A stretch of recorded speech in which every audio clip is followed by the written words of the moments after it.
जय जय श्री राधे श्याम। गोस्वामी श्री नाभाजी महाराज श्री हरिराम व्यास जी महाराज के लिए वर्णन करते हैं। नवगुण तोरी नूपुर गुह्यो महत सभा मधिरासके उत्कर्ष तिलक अरुदाम को भक्त इष्ट अति व्यासके। शास्त्रों में ब्राह्मणों के 9 गुण बताए गए हैं, जो कि शमो दमस तपः शौचम क्षांतिरार्जवमेव च ज्ञानम विज्ञानमास्तिक्यम ब्रह्म कर्म स्वभावजम। अर्थात अंतःकरण का निग्रह करना, इंद्रियों को दमन करना, बाहर और भीतर से पवित्र रहना, धर्म के लिए कष्ट को सहन करना, क्षमा भाव से रहना, मन, इंद्रियां और शरीर को सरल बनाना, बुद्धि में भगवान के प्रति श्रद्धा होना, शास्त्र के विषयों का ज्ञान होना और परमात्मा तत्व का अनुभव होना, ये 9 गुण ब्राह्मणों के स्वाभाविक गुण बताए गए हैं। और श्री व्यास जी ने तो परम धर्म प्रेम के ऊपर इन समस्त गुण कर्मों को न्यौछावर कर दिया। एक बार शरद पूर्णिमा की प्रकाशमयी रात्रि के समय ब्रजवासी बालकों ने श्री प्रिया प्रीतम जी महाराज का रूप धारण करके श्रीधाम वृंदावन में रासलीला की आयोजना की थी। उस समय महान आनंद का प्रवाह उमड़ रहा था, उसे कौन वर्णन कर सकता है। नृत्य के प्रसंग में जब श्री प्रिया जी ने भावावेश में आकर गति ली तो रास मंडल में मानो बिजली सी चमक गई, सबके नेत्रों में चकाचौंधी सी छा गई तथा मंडल में परम शोभा छा गई। तब तक श्री प्रिया जी के पांव का नूपुर टूट गया, उसके घुंघरू बिखर गए। यह देखकर रसिकों का मन बेचैन हो गया, परंतु उसी क्षण श्री व्यास जी ने अपना यज्ञोपवीत तोड़कर उसी में नूपुर को पुनः पूर्ववत पोहकर बड़ी सावधानी पूर्वक श्री प्रिया जी के श्री चरणों में बांध दिया, जिससे कि नृत्य में कोई भी व्यवधान नहीं आने पाया।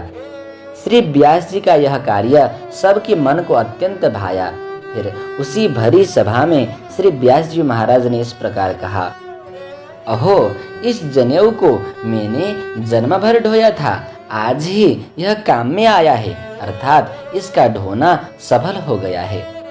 भक्तमाल के व्याख्याकार श्री प्रियादास जी महाराज कहते हैं, श्री व्यास जी की यह बात मेरे हृदय में बैठ गई है, कारण कि इसमें प्रेमा भक्ति को समस्त धर्म कर्मों से श्रेष्ठ सिद्ध किया गया है।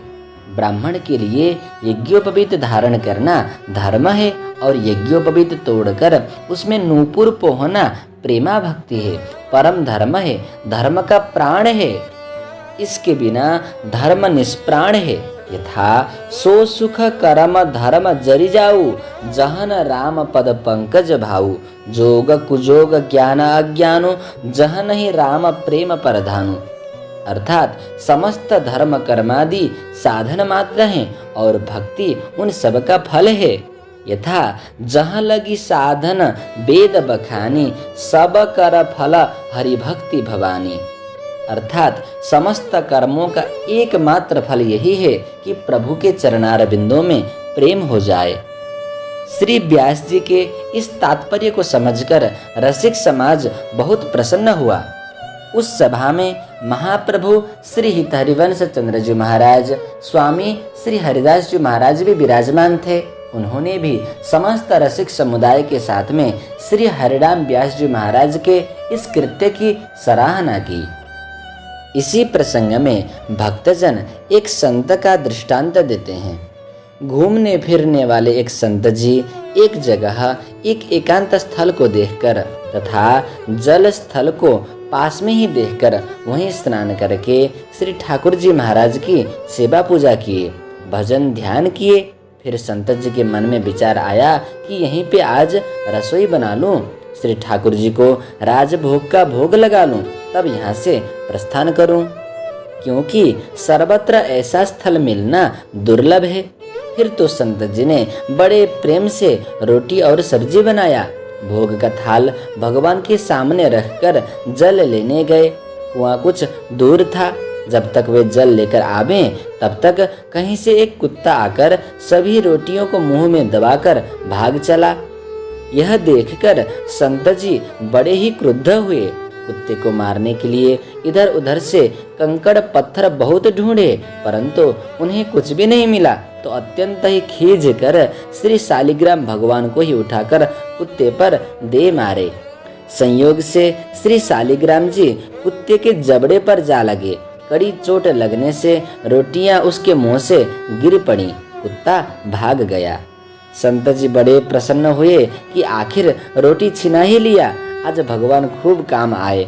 बहुत दिनों से इनकी सेवा कर रहा था, परंतु काम तो कुछ पड़ा नहीं था जिससे मालूम पड़े कि यह समय पर काम दे सकते हैं। आज मैंने प्रत्यक्ष देख लिया कि भगवान ने खूब मेरा मौका संभाला है। उसी दिन से श्री संत जी और भी भाव से भगवान की सेवा पूजा करने लगे। जय जय श्री राधे श्याम।